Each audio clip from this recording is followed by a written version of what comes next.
بسم اللہ الرحمن الرحیم۔ آج ہم جانیں گے فرعونیوں پر لگاتار 5 عذاب کون کون سے نازل ہوئے اور کیوں نازل ہوئے۔ تو جڑے رہے ویڈیو کے آخر تک۔ اگر نیو ہے تو چینل کو سبسکرائب کر دیں اور ویڈیو پسند آئے تو لائک کر دیں تاکہ اس طرح کی اسلامک ویڈیو آپ لوگوں تک پہنچ سکیں۔ حضرت موسیٰ علیہ السلام کا عصا اژدہا بن کر جادوگروں کے سانپوں کو نگل گیا تو جادوگر سجدے میں گر کر ایمان لائے، مگر فرعون پھر بھی ایمان نہیں لایا، بلکہ فرعون کا کفر اور اس کی سرکشی اور زیادہ بڑھ گئی اور اس نے بنی اسرائیل کے مومنین اور حضرت موسیٰ علیہ السلام کی دل آزاری اور ایذا رسانی میں بھرپور کوشش کر دی اور طرح طرح سے ستانے لگا۔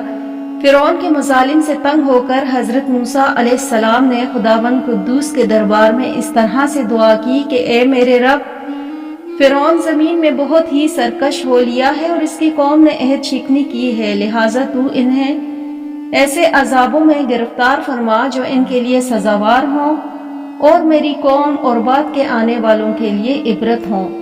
حضرت موسیٰ علیہ السلام کی دعا کے بعد اللہ تعالیٰ نے فرعونیوں پر لگاتار 5 عذاب مسلط فرما دیے۔ وہ 5 عذاب یہ ہیں۔ پہلا ہے طوفان۔ ناگہاں ایک ابر آیا اور ہر طرف اندھیرا چھا گیا، پھر انتہائی زوردار بارش ہونے لگی، یہاں تک کہ طوفان آ گیا اور فرعونیوں کے گھر میں پانی بھر گیا اور وہ اس میں کھڑے رہ گئے اور پانی ان کی گردنوں تک آ گیا۔ ان میں سے جو بیٹھا وہ ڈوب کر ہلاک ہو گیا، نہ ہل سکتے تھے اور نہ کوئی کام کر سکتے تھے۔ ان کی کھیتیاں اور باغات طوفان کی دھاروں پر برباد ہو گئیں اور یہ مسلسل 7 روز تک وہ لوگ اس مصیبت میں مبتلا رہے۔ باوجود بنی اسرائیل کے مکانات فرعونیوں کے گھروں سے ملے ہوئے تھے، بنی اسرائیل کے گھروں میں سیلاب کا پانی نہیں آیا اور وہ نہایت ہی امن و چین کے ساتھ اپنے گھروں میں رہتے تھے۔ جب فرعونیوں کو اس مصیبت کے برداشت کرنے کی تاب و طاقت نہ رہی اور وہ بالکل ہی عاجز ہو گئے تو ان لوگوں نے حضرت موسیٰ علیہ السلام سے عرض کیا کہ آپ ہمارے لیے دعا فرمائیے کہ یہ مصیبت ٹل جائے تو ہم ایمان لائیں گے اور بنی اسرائیل کو آپ کے پاس بھیج دیں گے۔ چنانچہ آپ نے دعا مانگی تو طوفان کی بلا ٹل گئی اور زمین میں ایسی سرسبزی اور شادابی نمودار ہوئی کہ اس سے پہلے کبھی دیکھنے میں نہ آئی تھی۔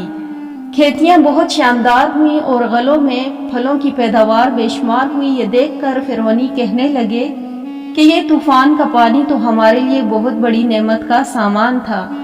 پھر وہ اپنے عہد سے پھر گئے اور ایمان نہیں لائے۔ پھر ان پر دوسرا عذاب تھا ٹڈیوں کا۔ 1 ماہ تک تو فرعونی نہایت عافیت سے رہے، لیکن جب ان کا کفر و تکبر اور ظلم و ستم پھر بڑھنے لگا تو اللہ تعالیٰ نے اپنے قہر و عذاب کو ٹڈیوں کی شکل میں بھیج دیا۔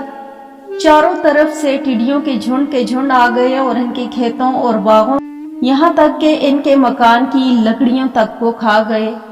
فرعون کے گھروں میں یہ ٹڈیاں بھر گئیں جس سے ان کا سانس لینا مشکل ہو گیا، مگر بنی اسرائیل کے مومنین کے کھیت اور باغ اور مکانات ان ٹڈیوں سے محفوظ رہے۔